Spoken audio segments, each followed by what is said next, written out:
السلام علیکم ویورز، میرا نام عطاء الرحمان اور آپ دیکھ رہے ہیں عطاء بخاری یوٹیوب چینل۔ قرآن کریم کی مسلسل ایکسپوزیشن کے سلسلہ میں آج ہم سورہ البقرہ کی آیت نمبر 282 کی ایکسپوزیشن کریں گے۔ بڑی اہم آیت ہے اور طویل آیت ہے، اس کو ہم ہو سکتا ہے 3 ویڈیوز میں 3 پارٹس میں کریں، کیونکہ آیت بہت طویل ہے اور اس کے اندر شہادت کے قوانین بیان کیے گئے، قانون شہادت بیان کیا گیا اور اسی کے اندر عورت کی وہ جو انہوں نے بنایا آدھی گواہی، حالانکہ قرآن کریم میں یہ الفاظ ہی نہیں آدھی گواہی کے، یہ انہوں نے خود بنائے، تو وہ بھی اس کی بھی ہم وضاحت کریں گے۔ قرآن کریم کی وہ آیات اور آیت کے وہ جو الفاظ ہیں وہ آپ کے سامنے رکھیں گے، آپ کو خود پتہ چل جائے گا کہ کس طرح فقہ کی روح سے آدھی گواہی بنائی گی۔ تو شروع کرتے ہیں۔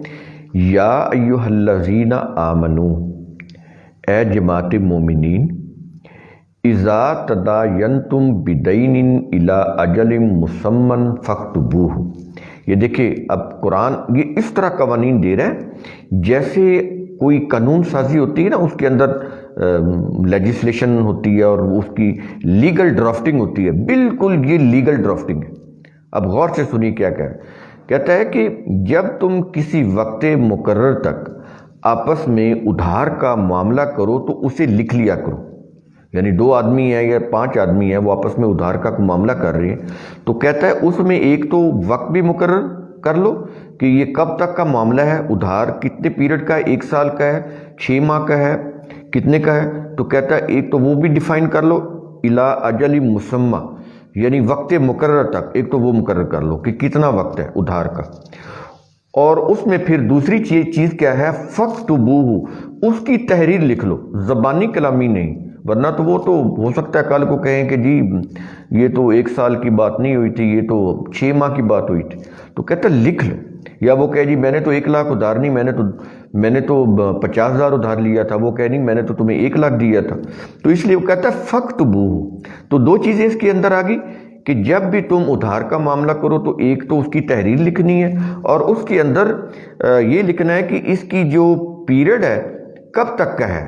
کتنی دیر تک کا یہ ادھار کا یہ معاملہ ہے، وہ لکھ لو۔ اور آگے کہتا ہے کہ وَلْيَكْتُبْ بَيْنَكُمْ كَاتِبٌ بِالْعَدْلِ۔ اب دیکھیں کہ اب یہ جو الفاظ ہیں اب یہ بہت ہی قابل غور ہے۔ کہتا ہے کہ اور چاہیے کہ تمہارے درمیان کاتب عدل کے ساتھ لکھے، وہ جو لکھنے والا کاتب ہے، وہ جو ڈرافٹنگ کرنے والا ہے، کہتا ہے کہ وہ عدل کے ساتھ لکھے، یہ نہیں کہ آپ کچھ لکھوا رہے ہو اور وہ کچھ لکھ رہا ہو، نو، بالکل ایکوریٹ وہ ڈرافٹنگ کرے گا، جو بھی مدت طے ہوئی ہے اور جتنی بھی رقم ہے، جو بھی معاملہ ہے، وہ ٹھیک ٹھیک عدل کے ساتھ لکھے گا۔ اور آگے کہہ رہا ہے کہ وَلَا يَأْبَ كَاتِبٌ أَن يَكْتُبَ، اور کاتب لکھنے سے انکار نہ کرے، یعنی جس کو بھی کاتب بنایا جائے تو بنایا اسے جائے کہ جو کتابت سے انکار نہ کرے، اور دوسری چیز ہے کہ وہ عدل کے ساتھ لکھے، دونوں چیزیں ہونی چاہیے۔ اور عدل کیسا، کس طرح کا عدل، اس کو بھی قرآن کریم خود ڈیفائن کر کے بتا رہا ہے کہ وہ اپنی طرف سے کسی چیز کو عدل سمجھ لیں۔ دیکھیں نا، ہر قوم کے انصاف کے عدل کے پیمانے اپنے ہوتے ہیں،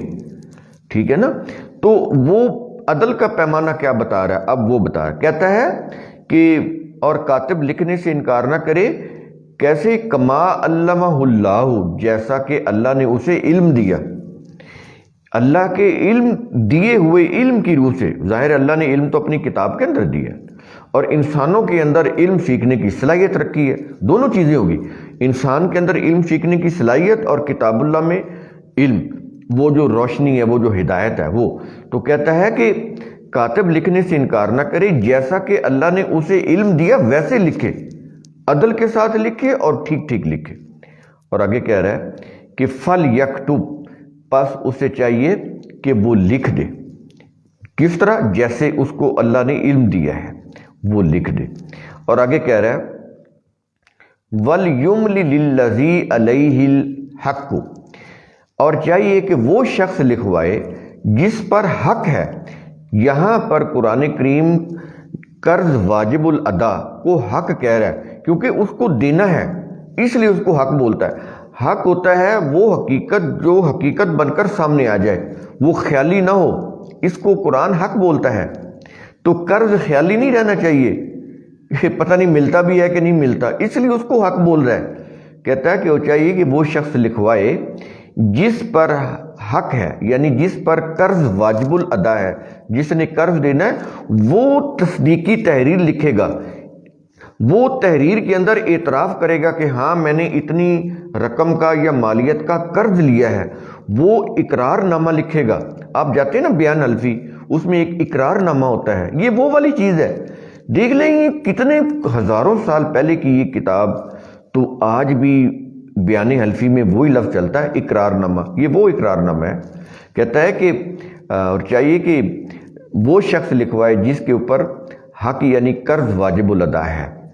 وہ اقرار نامہ لکھ کر دے تحریری۔ اور آگے کیا کہہ رہا ہے کہ وَلْيَتَّقِ اللَّهَ، اور چاہیے کہ وہ اللہ کے قوانین کی نگہداشت کرے۔ کون اللہ کا کون سے اللہ کے قوانین؟ کس اللہ کے قوانین؟ کہتا ہے ربہ، جو اس کا رب ہے، جو اس کا رب ہے چاہیے کہ وہ اللہ، اس اللہ کے قوانین کی نگہداشت کرے، وہ اللہ جو اس کا رب ہے۔ یعنی یہ دیکھیں ساتھ اللہ بھی اپنا نام کے ساتھ پھر ربوبیت بھی لے کر آ رہا ہے کہ جو تمہیں نشو و نما دینے والا ہے، بلا معاوضہ تمہیں دھوپ، روشنی، حرارت، آکسیجن، تمہارے دل کی دھڑکن، سانس کا چلنا، خوراک کا ہضم ہونا، ہوا جاتی ہے سانس کے ذریعے سے، کروڑوں جرا اس میں اندر بیکٹیریا مہلک جا رہے ہیں لیکن اندر کا دفاعی نظام ان کو ختم کر رہا ہے۔ کیا چیزیں ہیں یہ رب ہوتا ہے۔ کہتا ہے وہ اللہ جو تمہارا رب ہے، کہتا ہے اس کے قوانین کی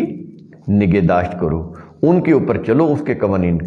کسی اور انسانوں کے بنائے ہوئے قوانین کی اطاعت نہ کرو۔ تو کہتا ہے کہ ولا یبخس منہ شیئا، اور وہ اس قرض میں سے کوئی چیز کم کر کے نہ لکھوائے، جتنا قرض ہے وہ اتنا ہی لکھوائے۔ اگر اس نے 1 لاکھ لیا ہے 1 لاکھ لکھوائے، اگر اس نے 10 لاکھ مالیت کی کوئی چیز لی ہے تو 10 لاکھ مالیت کی چیز لکھوائے، کمی نہیں کرنی اس کے اندر۔ یہ ہے ولا یبخس، کہ وہ کوئی چیز کم کر کے نہ لکھوائے۔ فَإِن كَانَ الَّذِي عَلَيْهِ الْحَقُّ، پھر اگر وہ شخص کے جس پر حق ہے یعنی جس کے اوپر قرض واجب الادا ہے، اب اگلی صورت آ گئی کہ جو شخص جو ہے جس کے اوپر قرض واجب الادا ہے، اگر وہ سفیہن، اگر وہ بے وقوف ہے، سفیہن کے الفاظ ہیں، تو کہتا ہے کہ